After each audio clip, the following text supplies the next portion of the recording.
हामी चाहिँ भर्खर उठेर अब मुख धुन लाग्यो है मुख धुन लाग्यो है अब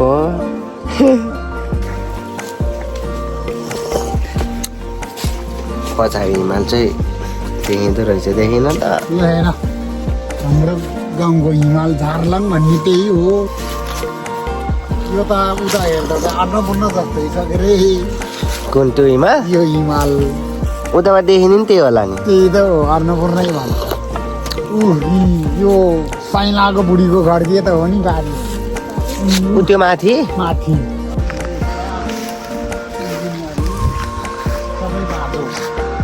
कुन कुन रे है बाबुको सम्पत्ति तलको ऊ त्यो खेर भएको गरा उतासम्म छ यहाँबाट थियो बुढ्यो बाटोले अनि उल्टो जुटो क्यासिङमा अनि पाँचजनाकै यिनीहरू यहाँदेखि यिनीहरू यहाँसम्म यो सबै हो क्या यताको उताको त उतै छ नि यताको यो हो उताको त अब उतै भयो नि उताको त पहिरोले 2-3 ठाउँको त छैन पहिरोले लैसक्यो मान्छे नबस्ने भइसक्यो यो त बाटोले खाइसक्यो सबै खै उता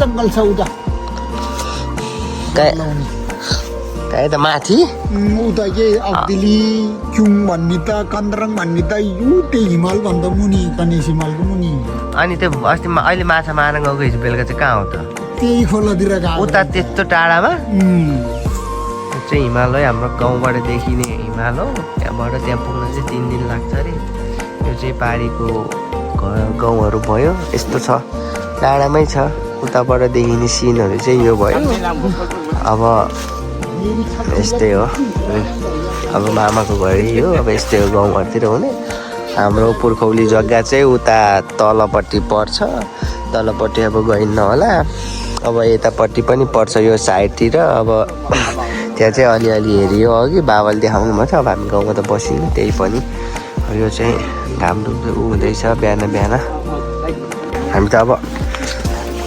हाम्रो जग्गा हेर्छ लाग्यो बाउ आमाको केले गरे हुन्थ्यो त नि चाहिँ अब के अरे हाम्रो बाबाको होइन पुर्खौली के अरे जग्गा जमिन हेर्न जान लाग्यो घर त छैन भूकम्पले भत्किसक्यो त्यही पनि अब यसो अलिअलि हेर्नु हिँडेको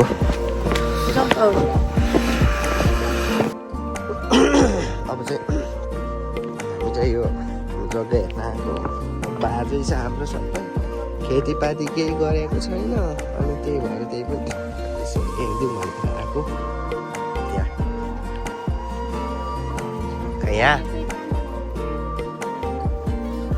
यहाँ थियो होइन घर पहिला यहीँ त थियो नि घर हाम्रो अब यता छ जग्गाहरू गाउँघरतिर त्यस्तै चाहिँ छुट्याउन सकिने गाह्रो छ यो सागहरू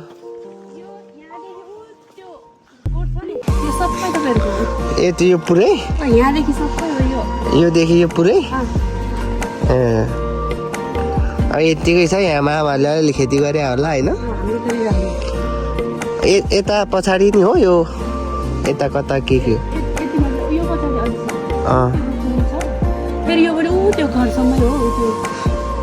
उहाँसम्मै त्यो चाहिँ हो देखिस् बाबु बाजेको खेतबारी यो हो सबै यहाँ बस्ने हो घर बनाएर बस्ने हो यति हेरेर भन्न बाबालाई लो यहाँ घर बनाएर बस्ने अब नाइ किन एउटा घर बनाउने गाडी किन्ने नबस्ने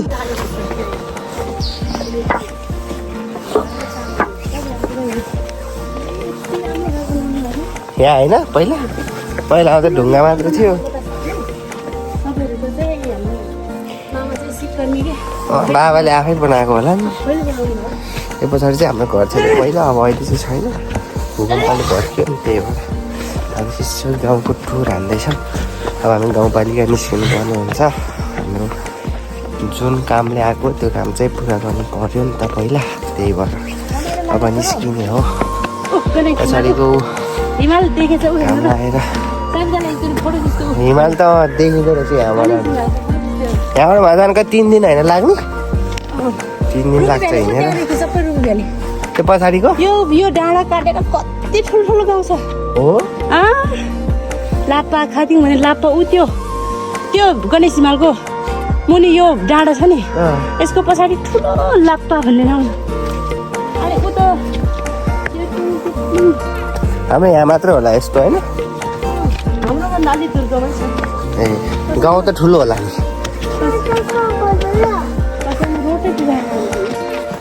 अब चाहिँ हामी बाबा घरबाट निस्कियो अब निस्किएर गाउँपालिका जानु पर्यो गाउँपालिका भन्दा नि उता फुपूको घरमा पस्नु छ एउटा बाटोमा कान्छीको फुपू हुन्छ त्यहाँ पसेर खानासाना खाएर अब गाउँपालिकातिर जानु पर्यो बुढीको र मेरो बिहे दर्ता गर्नु छ बिहे दर्ता गरेर अनि फेरि बाबुको जन्म दर्ता बनाउने जन्म दर्ता बनाइसकेपछि नागरिकता लिन तल धादिङ बेसी सहर पुग्नुपर्छ अनि त्यहाँबाट औदारक्षको सिफारिसहरू लिएर तल जाने हो अब अहिले त हिँड्दै हो अब बिहानै बिहानै यस्तो पोको फुलहरू बोकेर बुढी र छोरा अगाडि गइसक्यो म पछाडि छु बाबा पनि अगाडि नै छ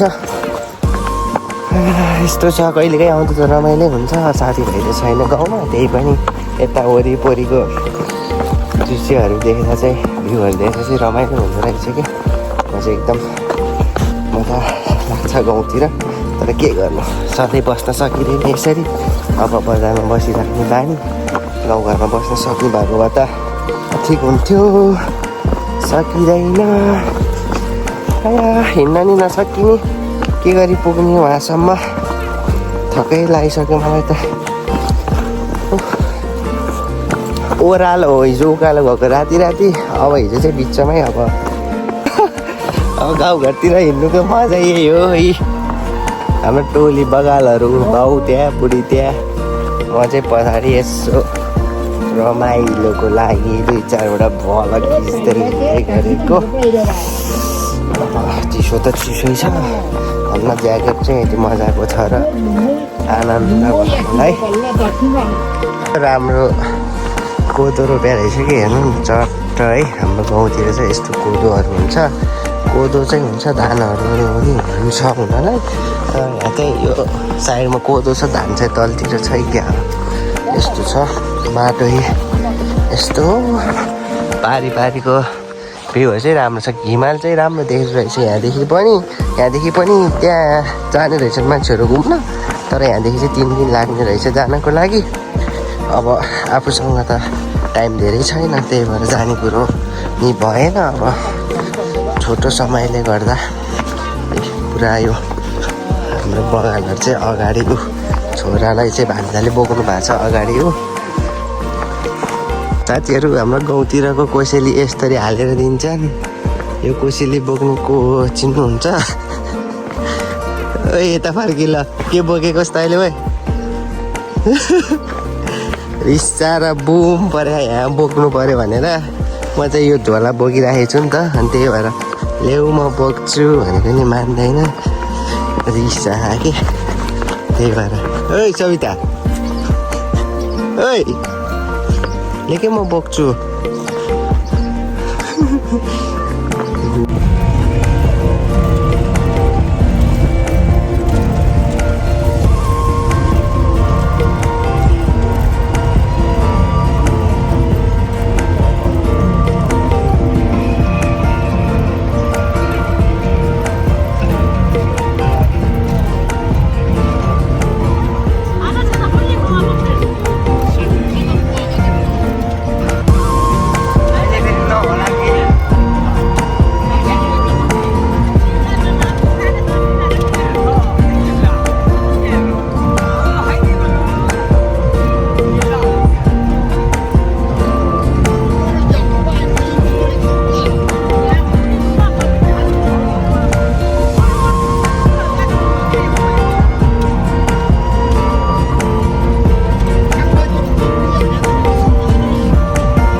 भएको स्कुल हो है। यो चाहिँ भारत र नेपाल मिलेर निर्माण गरेको रहेछ। एकदम ठुलो रहेछ। गाउँमा पनि स्कुल चाहिँ होस् राम्रो।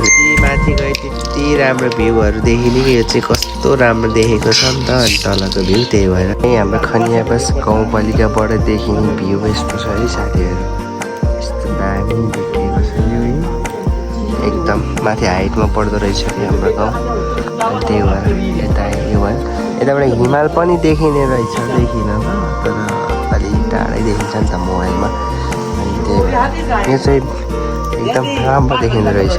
हामी चाहिँ अहिले गाउँपालिका आइपुगेको छ। गाउँमा बस्ने कि पोखरा जाने? यहीँ गाउँमा बस्ने कि पोखरा जाने? अलि चर्को बोल न। बाबाले सोधिरहेछ अलि चर्को बोल्नुपर्छ। पोखरा जाने? गाउँमै बस्ने? गाउँ भैँसी पालेर बस्छ? गाउँ भैँसी पालेर बस्छ? ए त्यसो भए हामी जान्छौँ है त पोखरा। तिमी चाहिँ बस्ने है कि पोखरा जाने? के गर्ने ल? ऊ बाबालाई सोध बाबालाई।